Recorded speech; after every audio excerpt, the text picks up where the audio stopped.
Ever wished you could just call upon some ancient force Yeah. to make it rain? Like a rain dance. Yeah, kind of. Well, today we're diving into a ritual Oh, wow. that attempts to do just that. Welcome to the 104th deep dive of Iranian things, That's a lot of deep dives. where we unearth Thunder. those hidden gems of Iranian culture. I like that. The folklore, the myths, The myths, yeah. even the cryptids. That's right. Some truly incredible stuff.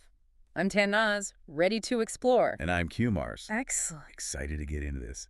Today's deep dive, Let's hear it. the Kosankalu, Okay. a creature that can supposedly summon rain.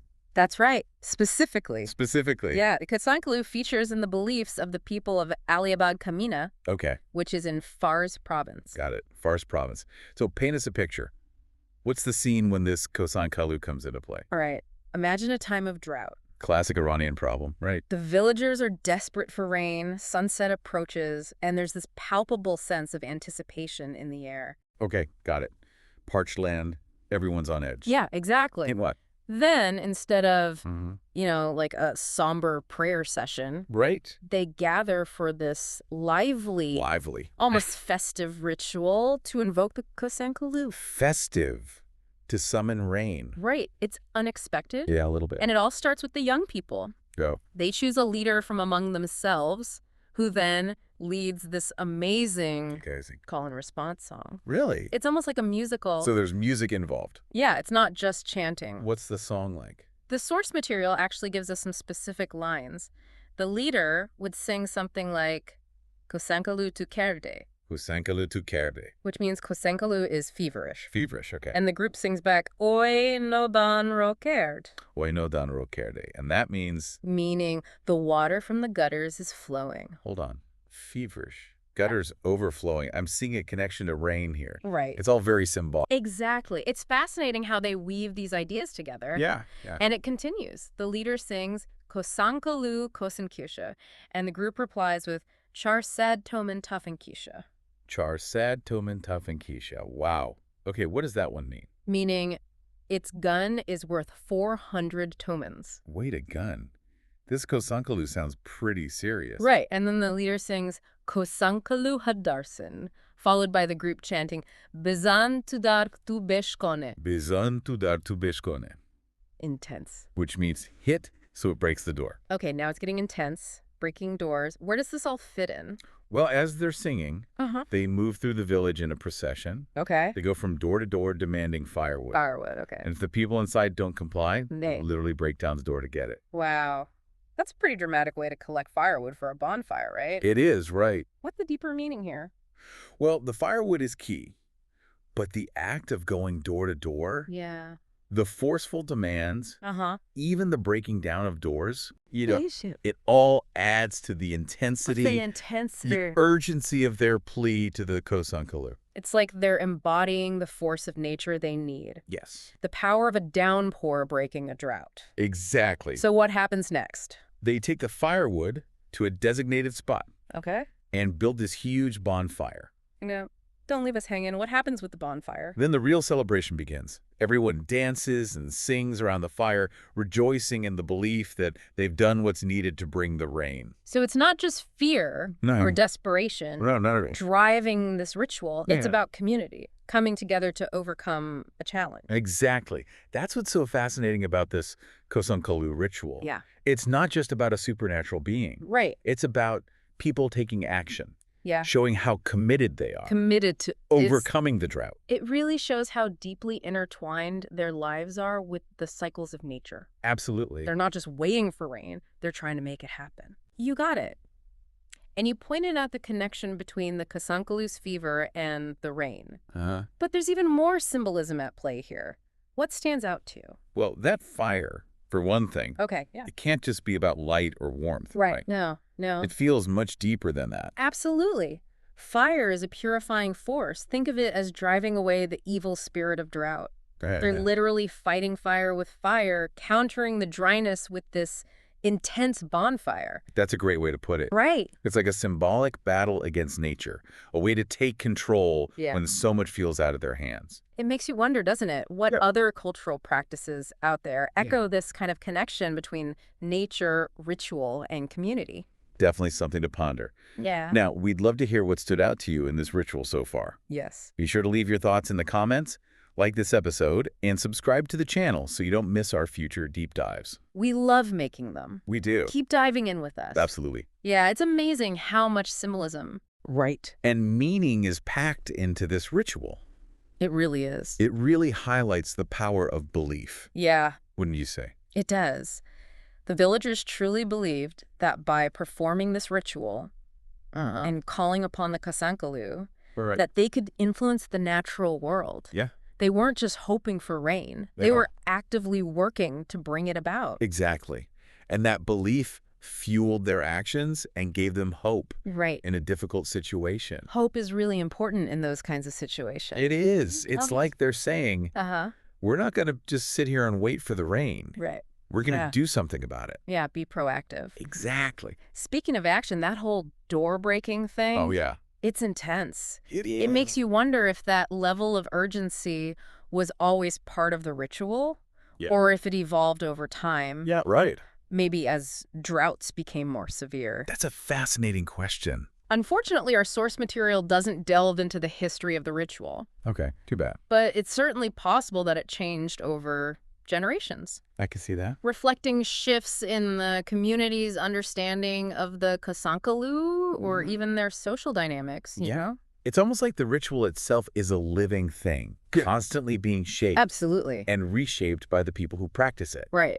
And that brings up another point. Okay. We talked earlier about the moral implications of breaking down doors. Yeah. Even in the context of a ritual, it makes you think about where the line is. It does. Between tradition and what's right, doesn't it? Absolutely. It highlights the fact that traditions should be examined and reflected upon. Right. Even those rooted in deep-seated beliefs and communal needs.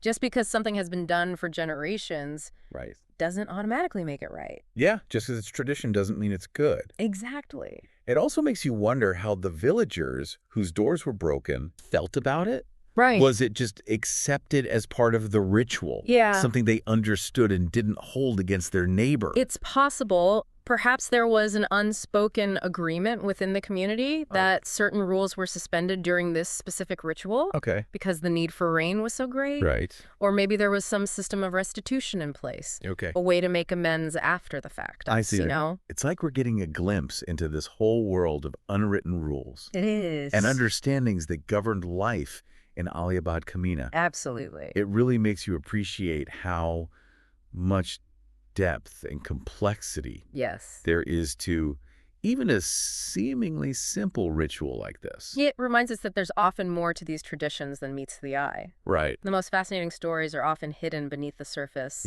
waiting to be uncovered. We've certainly uncovered a lot in this deep dive. We have. We've explored the steps of the ritual, the symbolism, the Kosankalu, the power of community action. Yeah. And even the ethical questions it raises. Exactly. And it all goes back to this deep connection. This connection between humans and the natural world. The Kosankalu ritual is a powerful example of how people have sought to understand and influence the forces of nature throughout history. It's a reminder that humans have always had this complex relationship with nature. Yeah. A mix of awe, fear, respect, and a desire to control. Yeah. And even in a world where we have more scientific understanding of weather patterns and drought cycles. We think we know more now. Right. But there's still something compelling about the idea of a community coming together. Yeah. And using ritual and tradition to try and shape their own destiny. That is pretty fascinating. It is. For those of you listening who want to learn more about the Kosankalu and its place in Iranian folklore. Right. We'll be sharing some additional resources in the episode description. Be sure to check those out. Be sure to check those out. And don't forget to check out our previous deep dive on Mention the Specific episode or playlist relevant to the content for more on Iranian mythology and folklore. We always love to hear from you, so be sure to share your thoughts, comments, and questions below. And if you enjoyed this deep dive, don't forget to like and subscribe to the channel so you don't miss any of our future explorations of Iranian things. Yeah, it's fascinating to see how a ritual like this can kind of reflect a society's values. Oh, absolutely. You know, priorities. In a place where rain is so crucial for survival. It makes sense that they develop these traditions and beliefs centered around ensuring a good harvest. Absolutely. It's a reminder that our cultural practices often emerge from our environment and the challenges we face. The challenges. And in the case of Aliabad Kamineh, dealing with drought was clearly a major concern. Right. And it wasn't just about passively praying for rain either. No. The Kosankalu ritual involved action, community participation, even a bit of forcefulness, you know? Yeah, for sure. It shows just how determined they were to take control of their fate. Exactly.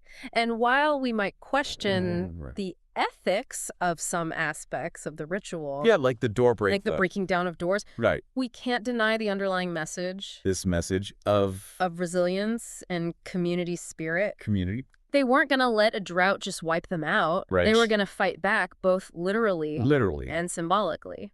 It's a powerful image, isn't it? It is. A community coming together, drawing strength from their shared beliefs and using every tool at their disposal to try and bend nature. To their will. It really speaks to the human capacity. Capacity for it. Yeah, for innovation and adaptation.